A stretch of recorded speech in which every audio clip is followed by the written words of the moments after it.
Assalamualaikum warahmatullahi wabarakatuh. Selamat pagi, salam sejahtera, dan salam sehat semuanya para mahasiswa yang saya banggakan. Ya. Mudah-mudahan Anda pagi ini dalam keadaan sehat dan ikuti kuliah ini secara baik sampai habis ya. Nah, hari ini, pagi ini kita akan membahas tentang teori psikologi perkembangan psikososial yang dikembangkan oleh Erik Erikson. Dan kita akan membahas tentang implikasinya terhadap pendidikan.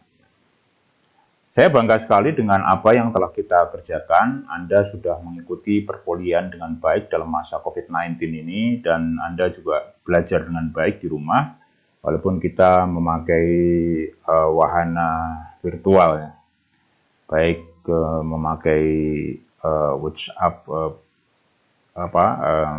virtual WhatsApp classes maupun yang lainnya. Hal penting adalah Anda telah melakukan tugas-tugas sangat baik sekali, apalagi tugas yang bentuknya podcast itu ya. Podcast itu ternyata memberikan pengalaman yang bagus buat Anda, dan saya sudah mendengarkan semuanya dan sudah saya lakukan review. Nanti akan saya kasih feedbacknya ya. Nanti ada feedbacknya dari segi kualitas konten dan bagaimana saya menilai untuk karya-karya Anda ya. Dan tentu dalam menjalankan tugas itu bagusnya apa? Anda memperdalam teori dan Anda juga menyampaikan teori itu ya kepada pemirsa. Tapi Anda juga di antara Anda sudah dapat sponsor rupanya ya, dan sudah mendapatkan apa istilahnya ya, katakanlah uang untuk untuk beli pulsa dan semacamnya ya. Ini kan baik ya, kalau kita kembangkan lagi, ini akan menjadi sebuah kegiatan yang kita sebut dengan edupreneur ya. Itulah yang harapan kita. Jadi Anda belajar dengan baik, Anda bisa memahami teori-teori psikologi pendidikan, Anda bisa menyampaikannya, dan Anda bisa merefleksikan, dan kelak kemudian hari atau sekarang juga ketika Anda mengajar di sekolah, Anda bisa menerapkannya. Baiklah, kita mulai saja pembahasannya, dan selama pembahasan nanti silahkan disimak dengan baik, dan nanti bisa Anda bisa bertanya dan kita bisa berdiskusi setelahnya. Oke? Baik, silahkan. Nah, pertama kali yang ingin saya sampaikan adalah apa sih sebenarnya yang kita ingin capai untuk pembelajaran hari ini. Yang pertama adalah saya meminta agar kiranya ya, saya mohon kalian nanti Anda semuanya dulu bisa memahami ya, bisa memahami secara tepat ya teori psikososial ini, dan saya minta nanti Anda bisa mengeksplorasi ya, melalui referensi-referensi yang otentik, lalu kemudian Anda membuat rangkuman menurut pemahaman Anda ya. Baik, lalu kemudian saya juga meminta bahwa Anda bisa melakukan refleksi diri. Ya, refleksi diri. Apa maksudnya refleksi diri itu? Ya, maksudnya itu pengalaman Anda sejak kecil sampai sekarang itu seperti apa. Kalau kita analisis berdasarkan teori psikososial ini, ya seperti apa? Nah, pengalaman-pengalaman yang mungkin Anda punya masalah, ya, dulu punya masalah tuh, masalahnya seperti apa dan solusinya kayak seperti apa. Nah, mungkin orang tua Anda dulu memberikan solusi yang mungkin belum sesuai dengan harapan Anda ya. Lalu kemudian kalau sekarang Anda harus meneliti sendiri ya, kira-kira harusnya seperti apa? Solusinya harusnya seperti apa ya. Nah, lalu kemudian itu dibuatlah sebuah pengalaman ya, refleksi pengalaman. Lalu kemudian yang nomor 3 ini, nah itu coba Anda pikirkan kalau Anda mengajar di sekolah ya, kira-kira apa yang akan Anda temui? Ya, problem-problem yang Anda temui yang ada di sekolah terhadap situasi saat ini ya, problem-problem anak-anak sekolah itu dalam situasi seperti ini, lalu kemudian bagaimana caranya memecahkan masalahnya dan apa solusinya. Itu nanti Anda pelajari ya, dan Anda buat. Lalu terakhir adalah buatlah pokok-pokok pikiran, ide dari apa yang Anda pahami terhadap teori psikososial ini, lalu kemudian dibuat presentasi. Nah, keempat-empatnya ini boleh dijadikan satu menjadi satu presentasi, boleh. Yaitu boleh dengan membuat PowerPoint presentation dikirimkan kepada saya. Boleh juga dengan membuat podcast, tapi kalau podcastnya agak lama ya, jadi karena ada 4 poin ya. Nah, kalau mau begitu, tidak masalah. Nah, prinsipnya adalah saya minta agar Anda membuat apa istilahnya, work ini, assignment ini ya, assignment ini yang 4-4-nya Anda jawab, Anda buat ya, lalu kirimkan kepada saya. Satu lagi, saya ingin Anda terus mengembangkan kemampuan sebagai audiopreneur.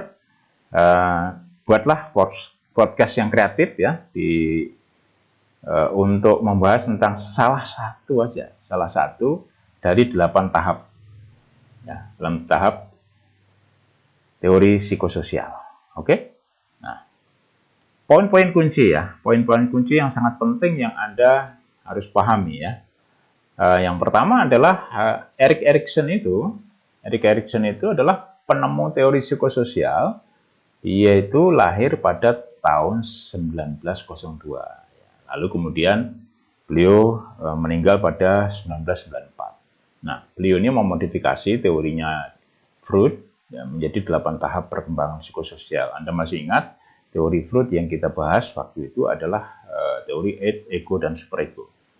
Lalu kemudian 8 tahap ini ada dua hal utama yang jika kita tidak berhasil untuk mengatasinya, maka kecenderungan di masyarakat kita kurang berhasil. Nah, ini juga sangat penting sekali karena Erik Erikson itu terkenal dengan teorinya tentang identitas diri ya, teori identitas ya. Oke. Lalu kemudian bagaimana mengatasi dirinya sendiri dalam interaksi sosial. Ini penting sekali, dua hal penting ini. Nah, 8 tahap perkembangan Erikson ini meliputi trust and mistrust ya. Trust and mistrust ya, bukan trust ya, tapi trust and mistrust. Jadi percaya dan tidak percaya sama sekali ya. Jadi autonomy and shame and doubt. Jadi otonomi itu apa? Ya, kemandirian, kebebasan diri, dan rasa malu, ragu-ragu. Nah, gitu. Itu anunya apa? Pertentangannya ya. Jadi lalu kemudian berikutnya adalah tahap inisiatif dan guilt. Ya, inisiatif dan guilt. Jadi inisiatif ya mau berproduktif ya, menjadi pribadi produktif. Nah, di dalam konteks yang sama, dia bisa menjadi orang yang selalu merasa bersalah. Ya. Lalu industri dan inferiority. Nah, industri dalam hal ini adalah dia sudah memiliki kebanggaan atas dirinya, kebanggaan atas prestasinya, dan bahkan bisa sebaliknya, yaitu inferiority. Malu, nggak punya prestasi, nggak berguna, kan gitu ya. Lalu kemudian juga identity and role confusion ya.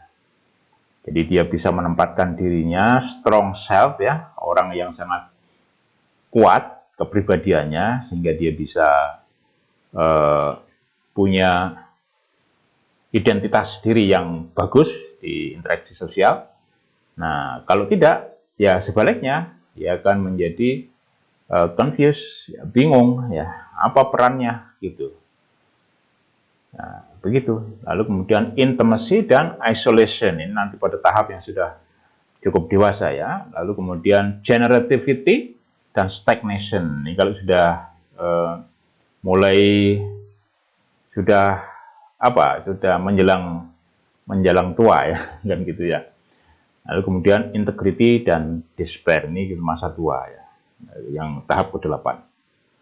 Nah, Erikson itu memperluas tahap perkembangan Freud itu dengan membahas implikasi budaya. Jadi psikososial, implikasi budaya dari development ya, dari human development. Okay. Lalu budaya itu itu sangat mempengaruhi diri manusia untuk mengatasi dalam setiap tahap perkembangan mereka, mengatasi apa yang terjadi antara intensitas diri dan bagaimana berinteraksi dengan sosial, ya kan gitu. Lalu kemudian mereka bisa melakukan ini dengan cara yang berbeda-beda berdasarkan budaya dan keperluan ketahanan hidup di satu lingkungan itu sendiri. Jadi bisa jadi budaya Jawa bisa mempengaruhi kita menjadi pribadi yang kuat self identity-nya, dan oleh sebab itu bisa punya eksistensi dan bisa mampu untuk berinteraksi secara sosial. Tapi juga mungkin cara kita berinteraksi, cara kita menyelesaikan masalah itu sangat berbeda dengan orang Eropa, misalnya dengan budaya Eropa. Nah, oke, mari kita lanjutkan ya. Nah, ini ada dua istilah penting, sangat penting sekali. Yang pertama itu adalah otonomi, yang tadi saya katakan kemandirian tadi ya, kebebasan ya. Kebebasan untuk bertindak, mengontrol apa yang kita lakukan, dan memahami bahwa kita memiliki pemahaman konsep pribadi yang baik dan berfungsi secara independen. Ya. Jadi ini penting sekali. Lalu kemudian yang kedua adalah aspek psikologi dan sosial.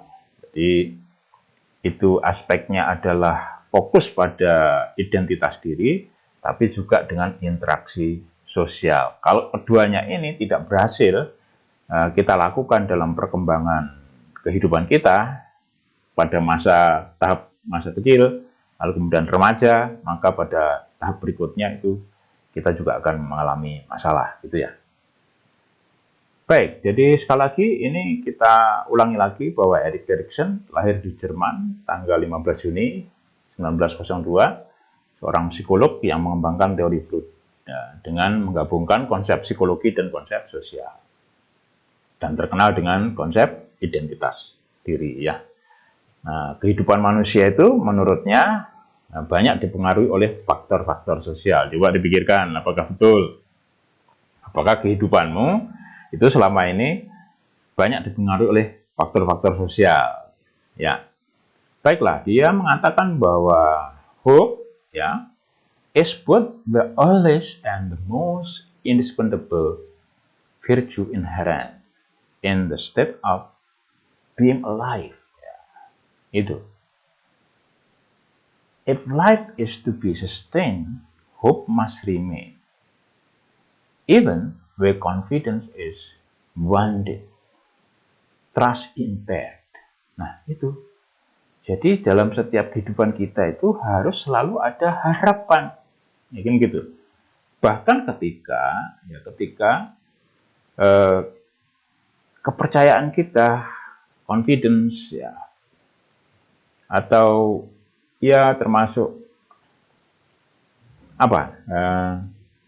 Jadi walaupun kita ini merasa tidak percaya diri atau kepercayaan diri kita terluka, wounded, itu tetap harapan harus ada gitu. Maka ya jangan berhenti berharap gitu. Dan tumbuhkan harapan gitu. Kalau kita seorang guru ya kita tumbuhkan harapan terhadap siswa-siswa kita gitu. Harapan itu kita tumbuhkan gitu ya. Nah, tapi kalau kita hubungkan dengan tarbiyatul aulad ya, bahwa kita mendidik anak ya, mendidik anak itu dengan Islami, saya kira ini sangat penting sekali ya. Soalnya Allah itu juga berfirman bahwa setiap manusia itu diminta untuk berdoa. Ya, niscaya Allah akan mengabulkannya. Dan itu doa itu adalah harapan. Setiap hari kita harus selalu punya harapan dan kita berdoa pada Allah. Kita tumbuhkan harapan itu terhadap anak-anak kita ya, terhadap anak didik kita. Ojo malah dibikin kita takut ya, nggak perlu, atau menjadi demotivasi. Ayo kita tumbuhkan harapan supaya anak-anak kita menjadi harapan bangsa juga ya. Baiklah, kita lanjut. Oke, sekarang kita mulai dari konsep trust dan mistrust ya. Konsep ini ya, tahap ini itu membicarakan tentang tahap anak-anak dari lahir sampai dengan umur 12 tahun. Waktu Anda kecil, nah kita agak mengingat ya, masa kecil kita ingat lagi ya. Jadi usia-usia mulai bayi itu ya sampai umur 12 tahun. Ya. Ini menurut Erik Erikson bahwa anak kecil itu belajar bahwa orang dewasa dapat dipercaya gitu. Contohnya mereka itu memenuhi kebutuhan dasar anak-anak itu gitu. Kalau mereka menangis karena haus, nah diberikanlah oleh orang tua itu minum ya, gitu ya. Mereka nangis karena lapar, maka diberikanlah oleh orang tua itu adalah makanan. Nah, termasuk misalnya anak yang selalu menangis, kasih minuman juga tetap menangis ya. Dikasih makanan juga tetap menangis. Ternyata apa? Oh, ternyata dia mau buang air kecil. Nah, oleh sebab itu orang tua akhirnya mengerti dan orang tua mengurusnya itu. Nah, ini artinya anak akhirnya bisa memahami dari interaksinya dengan orang tua itu bahwa orang dewasa itu bisa dipercaya gitu. Nah, rasa percaya itu terjadi saat kita orang dewasa bisa memenuhi kebutuhan dasar mereka yang tadi saya sebutkan tadi. Mereka tuh sangat bergantung terhadap pengasuh. Lah ini harus hati-hati kita dengan anak kecil. Ini menurut teori psikososial ya. Jadi ketika kita mendidik anak kecil, kita juga harus berhati-hati. Karena apa? Karena itu akan sangat bergantung kepada pengasuh. Lah pengasuhnya itu haruslah sensitif dan positif ya terhadap kebutuhan anak-anak itu. Dan mereka harus mampu membantu rasa percaya dirinya anak itu. Dan rasa percaya anak itu. Trust-nya itu. Keamanannya, ya security-nya, lalu kemudian kenyamanannya. Dalam segala situasi. Dalam segala situasi. Baiklah. Pengasuh yang tidak responsif dan tidak memenuhi kebutuhan anak-anak ini, ya, akan membahayakan perasaan mereka. Mereka akan merasa khawatir, ya, anxious, anxiety-nya tumbuh gitu.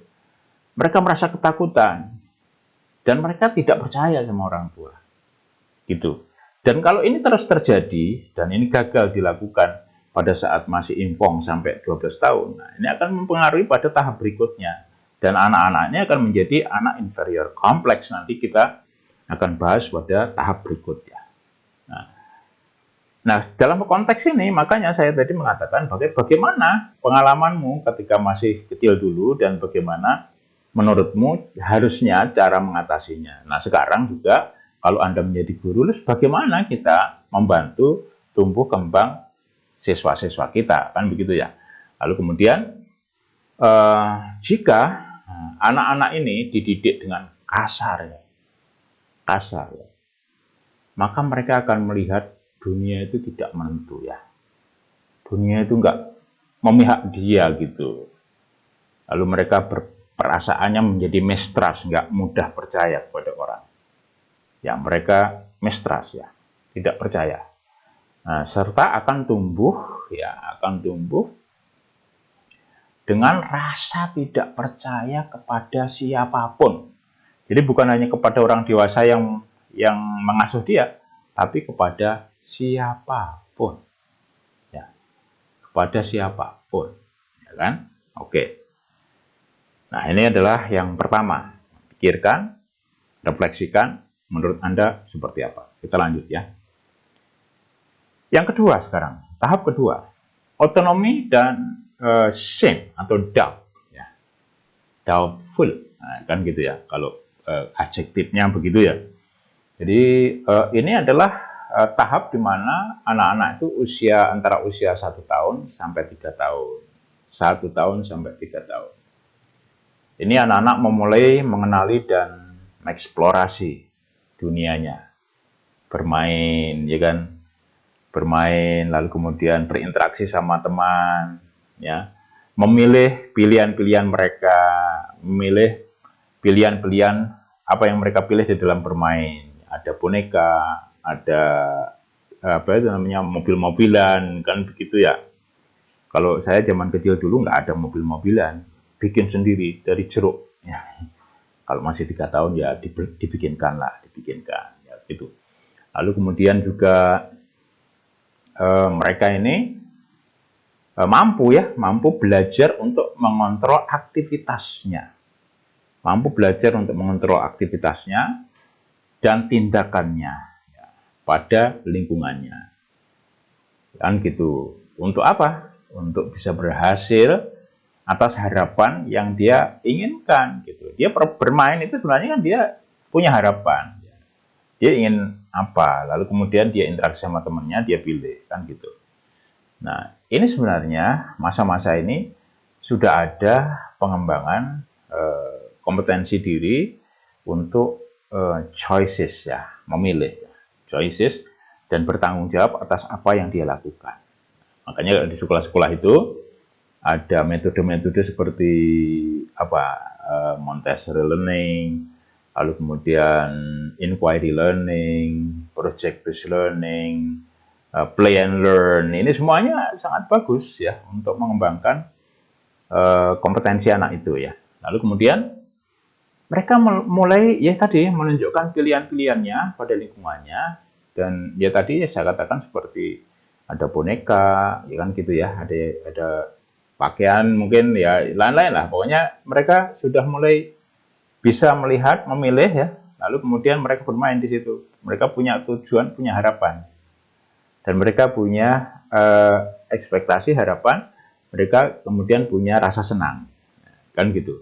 Nah, coba pikirkan kalau misalnya harapannya itu dipatahkan oleh orang tua. Nah, bagaimana kira-kira? Kan gitu ya. Lalu kemudian juga tugas utama mereka adalah untuk mengatasi masalah ekonomi itu. Dan rasa malu, ya, ragu-ragu, tadi yang saya katakan tadi. Kalau dia ingin memilih mobil-mobilan kan gitu, lalu dia orang tuanya melarang, lalu kemudian anak ini menjadi patah harapan, ya. Merasa dia nggak punya pilihan sendiri, kan gitu. Lalu dia rasa malu, ya, menumbuhkan rasa malu. Ragu-ragu lagi nanti kalau mau main lagi jadi ragu-ragu dia. Nah, pernahkah Anda mengalami hal seperti itu? Ya, kita cobalah flashback ya. Flashback. Saya kira hampir kita semuanya mengalami itu ya.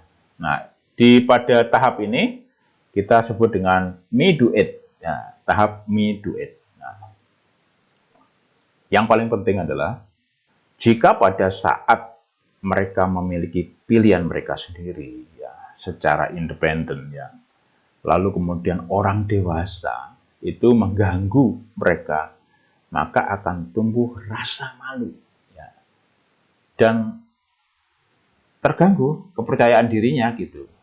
Karena apa? Udah mau milih ini nggak boleh kan gitu, nggak boleh. Ini punya orang lain. Nah kan gitu. Contohnya kan gitu, masalah juga ya. Nah itulah nanti Anda pikirkan kira-kira masalah-masalah itu apa yang muncul di usia-usia ini. Nah coba Anda analisis lalu Anda sampaikan ya, solusinya bagusnya kayak apa ini gitu ya. Oke, kita lanjut. Tahap berikutnya adalah tahap inisiatif dan guilt ya, inisiatif dan guilt. Guilt itu apa? Rasa bersalah ya, rasa bersalah. Jadi pada tahap ini adalah usia-usia prasekolah ya, usia 3 sampai 6 tahun ya. Mereka sudah mulai mampu loh. Mereka mulai mampu memulai aktivitas mereka, mengontrol interaksi mereka dengan teman-temannya, dengan dunianya melalui interaksi sosial dan permainan ya. Nah, mereka harus bisa mengatasi persoalan ketika mereka menghadapi bahwa dalam konteks inisiatif dan rasa malu gitu. Inisiatif itu ya seperti tadi yang sebelumnya kan ada independensi, mereka memilih kan. Nah, ini sudah mulai meningkat menjadi inisiatif. Dia melakukan aktivitas yang dia inisiasi sendiri kan gitu, tanpa diperintah orang lain kan gitu. Tapi inisiasi itu ketika dia keliru dan orang tua menganggap keliru, nah lalu kemudian menjadi apa responnya orang tua itu, orang dewasa termasuk pengasuh tadi, itu kasar, lah ini akan menumbuhkan rasa malu, guilty ya. Jadi ya rasa bersalah kan gitu. Nah, mereka sebenarnya sudah belajar merencanakan ya. Kenapa kok belajar merencanakan? Iya, mereka pengen main gitu. Mereka pengen main, pengen ngerjakan apa itu sebenarnya sudah perencanaan dan mereka punya tujuan itu. Aku main begini, saya ingin senang, itu tujuan. Sementara mereka juga berinteraksi pada aktivitas mereka itu dan mampu menjalankan tugas-tugas itu dengan kawan-kawannya ya. Biasanya kan begitu ya. Kalaupun mereka bertengkar kan cuma sebentar aja. Nah, itu anak kecil. Tapi kadang-kadang orang tua itu berpikirnya anak kecil disuruh berpikir seperti orang tua. Ini masalah itu ya. Masalah. Lalu juga mereka akan membangun rasa percaya diri pada tahap ini. Apabila terjadi kontrol yang berlebihan dari orang tua, maka itu bisa membuat mereka merasa bersalah, guilty. Ya, jadi begitu. Jadi orang tua harus bisa mendukung pilihan-pilihan mereka dan mengarahkan bahwa mereka bisa mengelola keinginannya dan mereka bisa bertanggung jawab atas keinginannya itu. Nah, oke, pikirkan bagaimana kira-kira teknisnya ya, aplikasinya di dalam pembinaan untuk menumbuh kembangkan anak-anak kita. Kita lanjut ya. Lanjut pada tahap berikutnya, yaitu tahap industri dan inferiority. Apa itu tahap industri dan inferiority? Gitu. Ini adalah tahap-tahap usia anak sekolah dasar, yaitu 6-12 tahun ya. 6-12 tahun. Nah, anak-anak itu menghadapi fase atau tahap industri dan inferiority. Industri itu maksudnya apa? Maksudnya itu berhubungan dengan kinerja, performan dia, bahasanya orang tua ya. Jadi sesungguhnya itu mereka mulai membandingkan dirinya dengan teman-teman sebayanya, dengan orang lain, gitu ya. Mereka mulai punya rasa bangga ya, rasa bangga atas apa yang dia miliki, dia hasilkan dan prestasi dia. Contohnya pekerjaan sekolah, ya, atau PR ya istilahnya ya, atau pekerjaan-pekerjaan lain lah.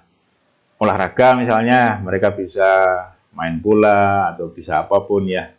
Lalu kemudian aktivitas keluarga, dan kemudian kehidupan keluarga yang lain. Dan bahkan mereka merasa bahwa bisa juga, karena mereka nggak mampu itu semuanya, dan mereka itu merasa bahwa teman-temannya bisa tapi dia nggak, sama sekali nggak bisa gitu kan, mereka merasa inferior gitu, mereka merasa kecil gitu, berkecil hati, berkecil diri ya. Mereka merasa kecil, merasa nggak berguna ya, karena mereka merasa bahwa mereka tidak sebanding dengan teman-temannya. Nah, ini kita sebagai seorang pendidik harus bisa mengelola ya, harus bisa mengelola ini dengan baik. Jika anak-anak ini tidak belajar untuk berdampingan dengan anak-anak lainnya di dalam interaksi sosialnya, dan tidak mau bisa belajar dari pengalaman interaksi sosialnya itu, ya, atau mereka memiliki situasi yang negatif, ya, baik di rumah bahkan ya, di rumah dan di sekolah, apalagi dibully, di rumah dibully, nah sekolah dibully kan gitu, maka akan terjadi terbangunnya inferiority complex. Anak-anak itu akan selalu merasa ragu, merasa dirinya kecil, merasa putus asa, akan selalu menjadi orang-orang yang disebut oleh John Hatter dan kawan-kawan disebutkan sebagai orang-orang yang inersia. Inersia itu orang-orang nggak punya semangat, ya, gampang patah semangat. Seharusnya kita bangun mereka menjadi orang-orang yang mastery, orang-orang yang selalu bersemangat. Kalau jatuh bangun, ya. Kalau jatuh bangun, kan gitu. Nah, kalau dipukul temennya, ya dikatakan, ya dia harus berani tanya, kenapa kau memukul saya, kan gitu ya. Nah, gitu. Tapi ojo diajari mukul maneh, ya tidak, ya. Kita yang harus bisa apa itu? Ya tadi memberikan solusi ya. Nah, inferiority complex itu bisa berkembang ya sampai dia usia dewasa dan tua bahkan. Nah, ini kan merugikan anak-anak ya. Padahal kan menurut Ki Hajar Dewantara pendidikan itu adalah membangun tumbuh kembangnya anak-anak menjadi pribadi yang jiwanya matang, kepribadiannya matang, dan perbuatannya suci dan berguna bagi orang lain. Tentu juga kalau berguna bagi orang lain, pasti berguna bagi dirinya sendiri kan begitu. Oke, kita lanjut. Nah, tahap berikutnya adalah pada usia 12 sampai 18 tahun yang kita sebut dengan tahap identity dan roles confusion. Nah, ini sudah jelas ya, kalau tahap-tahap sebelumnya itu terganggu, maka di sini akan terganggu juga ya. Itu menurut Erik Erikson begitu. Nah, pada usia dewasa, ya adolescent lah, ini kan remaja lah maksudnya, sudah mulai dewasa ya. Itu usia 12 sampai 18 tahun, itu mereka memasuki tahap perkembangan yang disebut dengan identity dan role confusion. Ketika mereka berhasil di dalam konteks menjalankan aktivitas, membangun a sense of self, apa itu ya? Kesadaran akan dirinya, bahwa dirinya punya kekuatan, punya keagungan insania. Kan Allah Subhanahu wa taala juga sudah berfirman ya di dalam Al-Qur'an bahwa demi pohon tin, demi buah tin dan buah zaitun, demi pohon tin dan pohon zaitun ya, tafsirnya begitu ya. Dan demi gurun Sinai atau gunung Tersina, itu tafsirnya begitu. Dan demi masyarakat yang sejahtera, itu masyarakat Mekah, sesungguhnya manusia itu diciptakan dalam keadaan yang sebaik-baiknya, gitu. Nah, sebaik-baiknya itu apa yang dimaksud? Ya, itu adalah keagungan insaniah kita, bahwa kita memiliki kecerdasan intelektual, kecerdasan emosional, kecerdasan fisik, kecerdasan sosial, dan kecerdasan spiritual, kan gitu. Kemudian nanti kan banyak teori seperti itu. Contohnya Stephen Covey juga mengatakan begitu, Glenn Domen kan gitu ya. Pak Ari Ginanjar juga mengatakan begitu, Pak Toto Tasmara, Pak Kiai Haji Toto Tasmara misalnya. Nah, kita lanjut ya. Jadi disinilah kita harus bisa menumbuhkan a sense of self. Jadi apa? Kesadaran akan dirinya sendiri itu harus tumbuh ya. Dia harus memahami siapa dirinya, dan dia juga harus memahami apa yang diinginkannya di dalam kehidupan dia. Gitu. Nah, kalau ini kan mencari-cari identitas ya, biasanya kan gitu ya. Nah, ini di usia seperti ini ya. Jadi dia harus berhasil menemukan itu. The sense of self itu harus berhasil gitu. Nah, bagi mereka ya, begini maksudnya. Konteks sense of self itu bagaimana aplikasinya gitu. Ya tentu mereka memahami itu dengan berbagai kegiatan yang diinisiasi oleh dirinya sendiri, kegiatannya dia sendiri, berinteraksi dengan teman-temannya, dan kegiatan yang berbeda-beda ya, interaksi dengan teman-temannya yang berbeda-beda, dan sharing ide kan gitu ya. Lalu kemudian sharing apa yang dia inginkan, tujuan bersama, lalu kemudian mengeksplorasi aktivitas kedewasaan bersama rekan-rekannya. Nah, ini paling tidak dia harus memahami posisi dirinya sendiri dan dia berinteraksi pada teman-temannya, dengan teman-temannya. Nah, bagi mereka yang berhasil pada tahap ini, itu mereka akan memiliki identitas diri yang kuat. Nah, tahap-tahap seperti ini itu penting untuk membangun identitas diri yang kuat untuk anak-anak. Dan akan mampu menghadapi masalah serta menghadapi persepsi orang lain ya. Nah, kalau mereka itu dipersepsikan kurang baik pada orang lain, ya mereka bisa mengerti dan mereka bisa menghadapi itu. Jadi tidak larut ya. Di dalam setiap interaksi apapun, sebaiknya memang kita tidak dissolve, tidak larut. Ya, oke, kita bisa involve dalam setiap interaksi apapun, tapi don't dissolve ya. Jangan sampai kita larut di dalamnya. Nah, karena apa? Kita harus memiliki ini tadi, kepribadian tadi. sense of self tadi, kan integritas diri itu. Nah, kalau mereka ternyata apatis dan tidak mau mencari identitas dirinya, atau mereka dipaksa selalu mengikuti orang lain, orang tua, maka sangat dimungkinkan mereka akan berkembang dengan a weak sense of self and experience real confusion. Mereka akan memiliki konsep diri yang rendah dan mereka akan masuk dalam satu situasi kebingungan perannya. Kan gitu ya. Baiklah, kita lanjutkan ya. Baik, kita masuk pada tahap berikutnya, yaitu intimacy dan isolation. Ya. Ternyata berhubungan lagi ya, berhubungan dengan orang-orang yang sudah mulai dewasa, usia 20-40 tahun. Ini tentu ini berhubungan dengan dirimu nih ya. Usia-usia 20-40 tahun. Nah, coba perhatikan ya. Nah, termasuk ini Bapak Ibu dosen Anda ini rentangnya sama dengan rentang usia kalian ini. Nah, disinilah kita menghadapi tahap intimacy dan sebaliknya juga isolation. Nah, apa itu? Nah, setelah kita mengalami sense of self-delusion tadi, yang kalau kita kerjakan dengan baik, maka sesungguhnya kita bisa bersiap untuk berbagi ya, berbagi pengalaman hidup dengan teman sebaya, dengan orang lain ya. Gitu ya. Jadi kalau nggak siap berbagi, dia akan menyendiri ya. Ketika kita bisa berbagi, maka itu kita akan bisa mengatasi dalam tahap intimacy ya. Kita punya hubungan yang baik dengan orang lain ya, yang kita sebut dengan intimacy. Tapi begitu kita nggak berhasil itu ya kita menyendiri, isolation gitu. Jadi merasa ya bagaimana ya, isolasi emosional gitu. Jadi dia merasa sendiri gitu.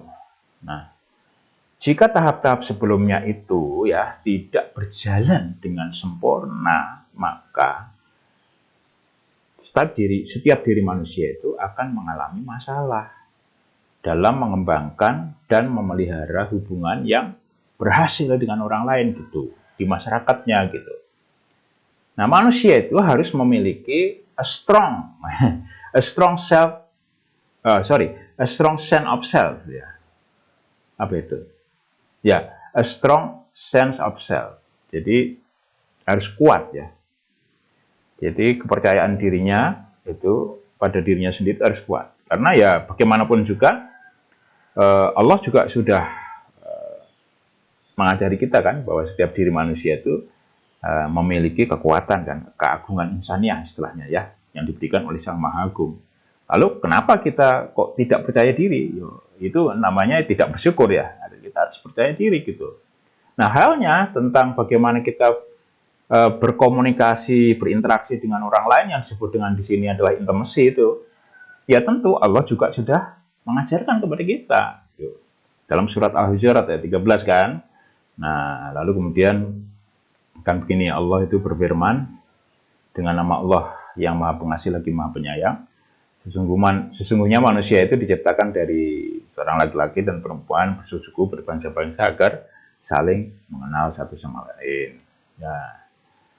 Terus kemudian berikutnya adalah inna akramakum indahuloi atqakum. Nah, kan gitu ya. Jadi bagi mereka itu yang paling mulia itu adalah bagi mereka yang paling bertakwa, bagi mereka yang bertakwa gitu ya. Jadi ini saya menghubungkan tentang bagaimana konsep psikososial ini sebenarnya secara alamiah itu ada pada diri manusia, sudah ada pada diri manusia.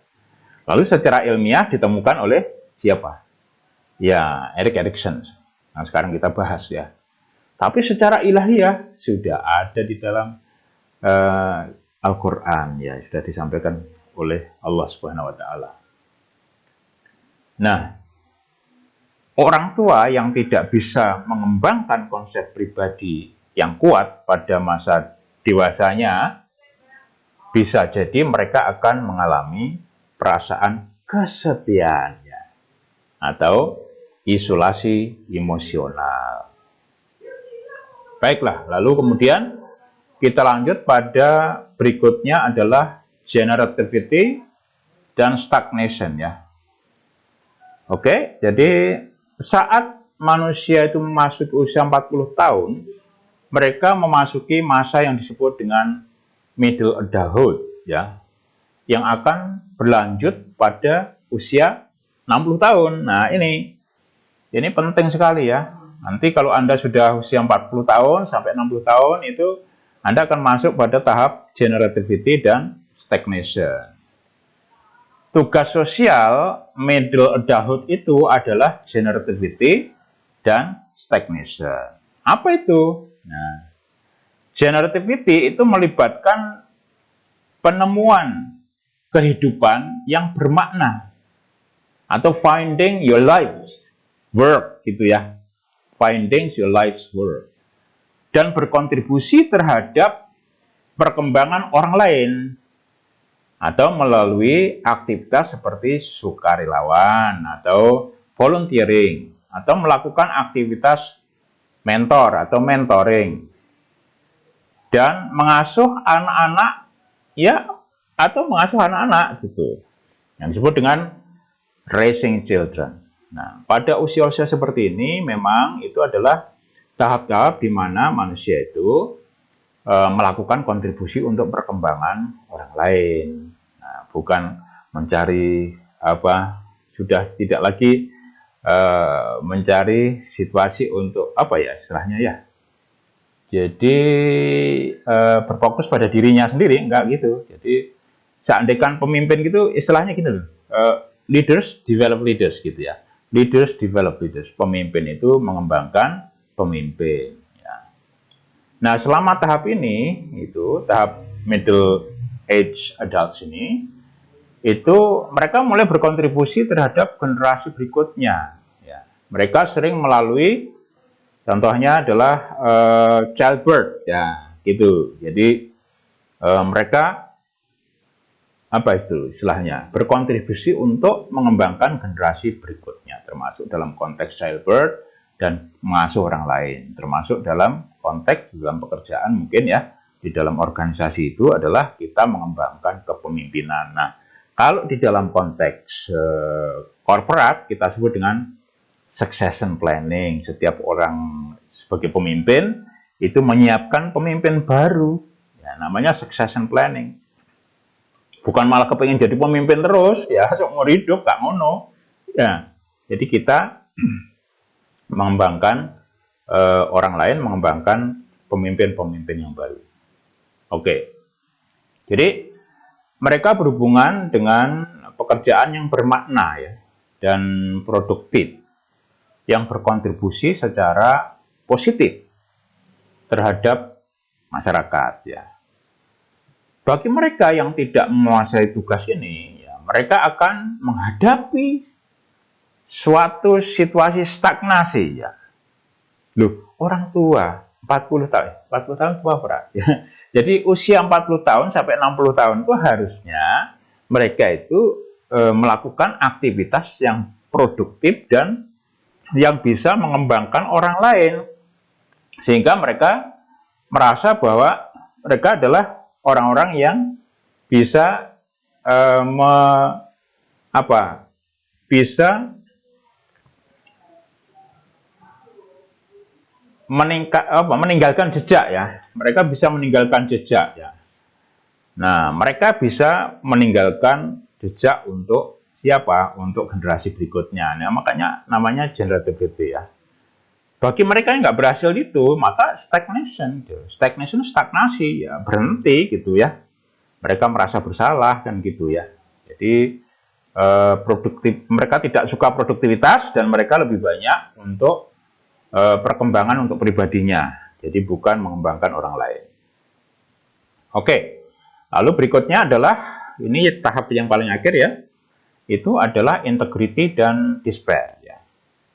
Ini adalah orang-orang yang usia 60 tahun sampai pada akhir hayatnya. Nah, mereka masuk pada tahap perkembangan yang disebut dengan adulthood ya, dan memasuki tugas integrity dan despair. Nah, orang-orang ini disebut dengan orang-orang yang late adulthood. Nah, mereka melakukan refleksi terhadap kehidupan mereka dan merasa mereka itu memiliki a sense of integrity. Jadi mereka mempunyai integritas ya, karena mereka sudah berbuat yang bagus ya untuk dirinya sendiri, integritasnya bagus, sosialnya bagus, lalu kemudian berhasil tadi bisa mengembangkan orang lain dan mereka merasa itu adalah satu hal yang berguna gitu. Dan itu membuat dia yakin bahwa dia punya integritas ya. Nah, seperti itu. Lalu kemudian mereka akan berefleksi ya, apa yang dikerjakan pada masa-masa sebelumnya gitu. Lalu kemudian kadang-kadang mereka menyesali kan, menyesali dirinya. Nah, mereka akhirnya berpikir andai kata ya, andai kata, seandainya, saumpamane kan gitu. Atau kan gitu ya. Would have atau should have atau could have been ya, andaikan saya dulu melakukan itu kan gitu ya. Nah, mereka menghadapi akhir dari hidupnya dan mereka kalau sampai mereka tidak berhasil dan mereka merasa bahwa tidak berguna, maka mereka akan mengalami perasaan bitterness, perasaan pahit, depresi dan despair, merasa sendiri. Ya, baiklah. Nah, inilah tahap-tahap psikososial yang dikembangkan oleh Erik Erikson. Nah, saya ingin bahwa akhir dari pembelajaran ini Anda mau mengeksplorasi lebih jauh teori Erik Erikson dan membuat rangkuman dengan poin-poin yang lengkap serta memberikan contoh ya. Lalu kemudian Anda telusuri kehidupan Anda, tadi sudah saya katakan tadi ya. Lalu kemudian dituliskan nanti di pengalamannya itu. Lalu kemudian buatlah analisis proyeksi untuk masalah yang sekarang, ya, untuk anak-anak sekarang.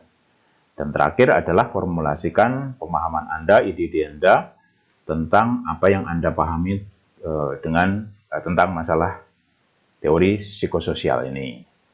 Dan oleh sebab itu saya mohon Anda bisa mempresentasikan, karena kita ini kelasnya itulah kelas spiritual, maka cukup presentasinya dikirim kepada saya, bisa berupa PowerPoint, bisa berupa podcast, bisa berupa video. Silahkan dipilih saja sesuai dengan kreativitas Anda. Baiklah, kita akan lanjutkan dengan diskusi. Terima kasih.